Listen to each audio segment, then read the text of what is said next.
Good morning everyone. मैं Lakhanvai Meena, assistant professor English from government college Chaumela Jhalawar. आज मैं पढ़ाऊँगी आपको माई लास्ट डचेस पोइट्री शेष पोइट्री के बारे में। अब थोड़ा सा हम रॉबर्ट ब्राउनिंग के बारे में भी जानेंगे। Robert Browning was born on May 7, 1812 in a household where every influence favored the nurturing of the poetic spirit. His father had a rich collection of rare books and his mother was a woman of deep religious convictions.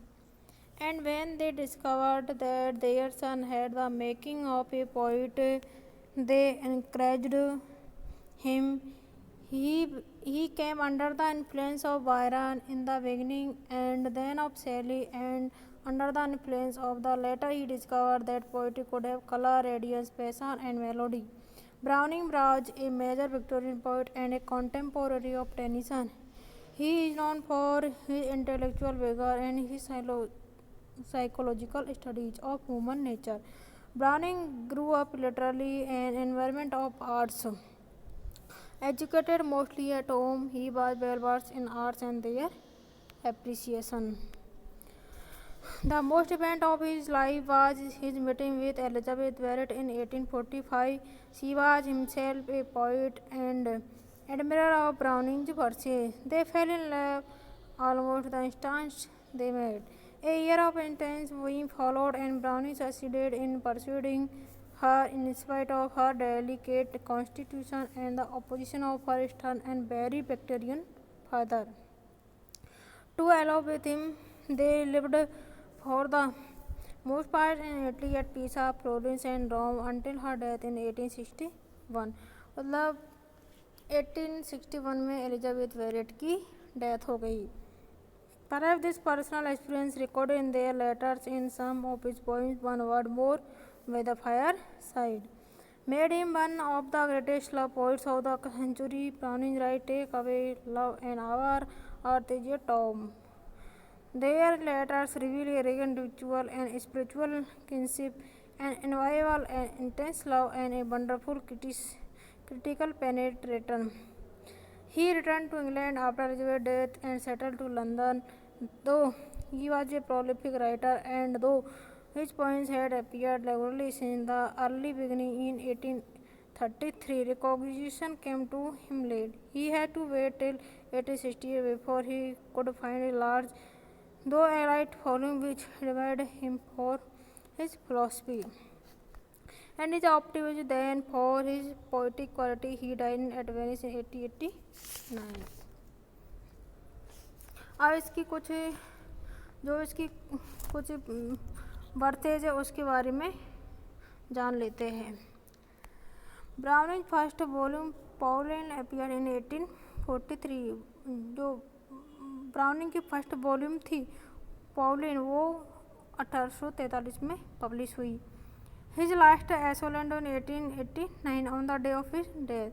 The volume of 1842 dramatic lyrics, 1845 Men and Women, 1864 dramatic persona are with the ring and the book, 1868. Browning's real legacy, they contain some of his best poems. मतलब उसकी browning की कुछ सबसे अच्छी कविता है my last duchess, Cristina, Porphyria's lover, the confessional, the laboratory meeting at night, parting at morning, the lost mistress, the bishop orders his tomb at saint Parixed, the last ride together by the fireside, Ardendale, Sarto, Rabiwe, Izra, Prospice and 100 others.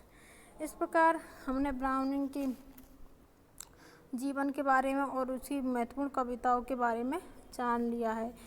अब हम जो शेष स्टैंजर है उसके बारे में आज पढ़ेंगे. Oh sir, she smiled no doubt whenever I passed her, but who passed without much the same smile This grew. I gave commands, then all smiled stood together. There she stand as if alive. इस प्रकार browning इन stanza में Duke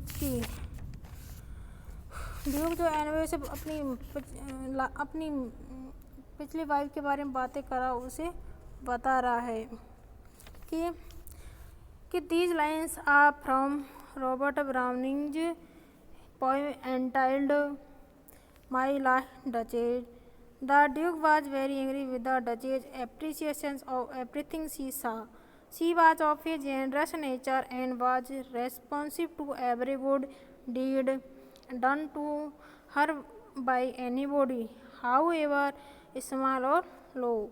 She always complimented everybody with a smile. The ancestral pride of the Duke received a severe joint at her putting him at par with common people.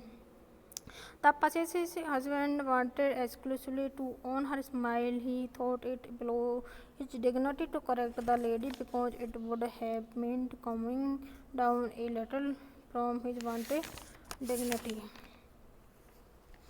The Duke tells the envy that though she smiled whenever she passed by, however the same smile was given by her to all the people whom she met. There was nothing special in the way she smiled on her husband. This hurt the Duke very much. As time passed, this attitude of the Duchess became more and more pronounced. It became unbearable. The Duke decided to find a permanent solution of the problem with an air of conscious pride. The Duke tells the envy how he dealt with the Duchess, whose attitude to life filled him with disgust. He did not stoop to admonish or correct her.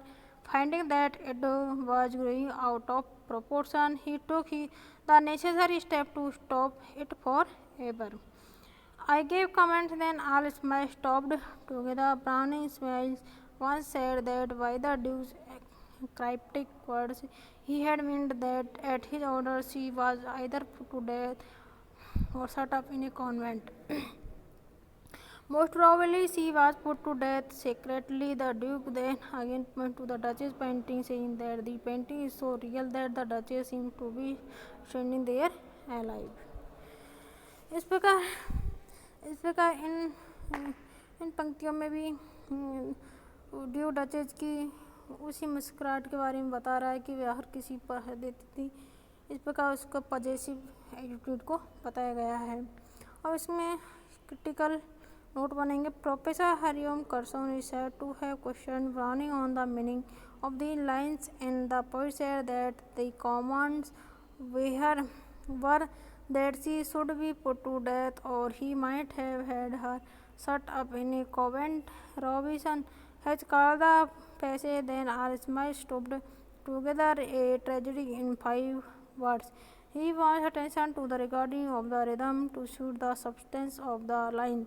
Sound echoing sense bowing very frequently is elaborate in this signing which appears, but here we have an example of significant suggestion with economy of words. अब अगले stanza के बारे में पढ़ेंगे.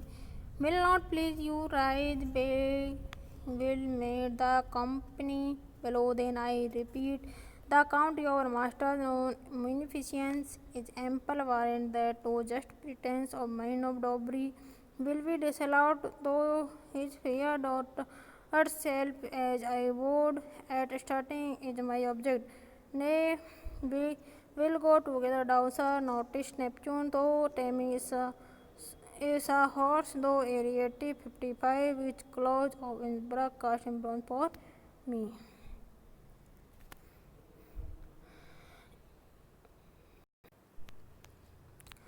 So these lines from Browning's poem My Last Duchess are spoken by the Duke to the emissary of the Count who has come with a marriage proposal for the Duke. The Duke wants to convince the Count through his envy that He belonged to a family of culture, taste, and wealth. The Duke disliked his Rache's generous disposition. Her generous behavior continued. The Duke, though it below his dignity to try to correct her, he gave command that she should be put to death. The Duke showed his wife's portrait to the envoy and told him how her life ended. After telling him about his previous riches and in a casual manner, he returned to the topic of his marriage with him, the Count's daughter. He proceeded to the topic in a business-like fashion. From the manner the Duke speaks, it appeared that Duke had already had some talks about the dowry or presents that he would accept from his future father-in-law. The Duke tells the Count's envoy that the reputation which the Count has for splendid generosity is enough guarantee that all his claims regarding dowry will be granted. The Duke further clarifies his remarks lest he should be misunderstood. He tells the envoy that even though his first and foremost attraction is the charming daughter of the Count, still he has mentioned about the dowry because he has great faith in the generosity of the Count.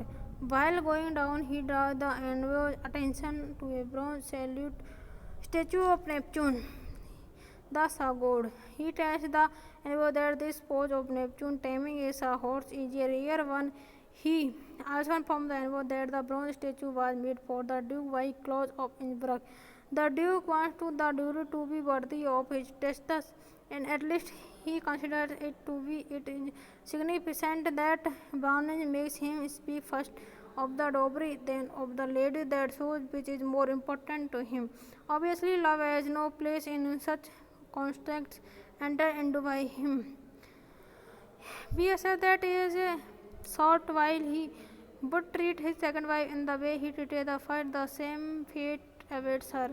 इसमें critical notes बनेंगे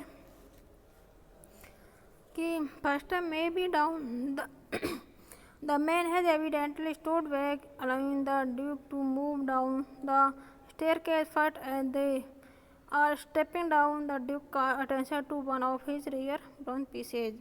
Second point, Neptune, a statue of Neptune, god of the sea in classical mythology, and the art lover in the Duke's brought out the reference to Claus of Innsbruck also indicate the Duke's preference for reputed artists. But more than this reference brings out a parallel between the Duke and the sea god Neptune, for both are given to taming the unruly element. इस प्रकार last touches वाला chapter खत्म हो गया, इसे आपको याद करके आना है.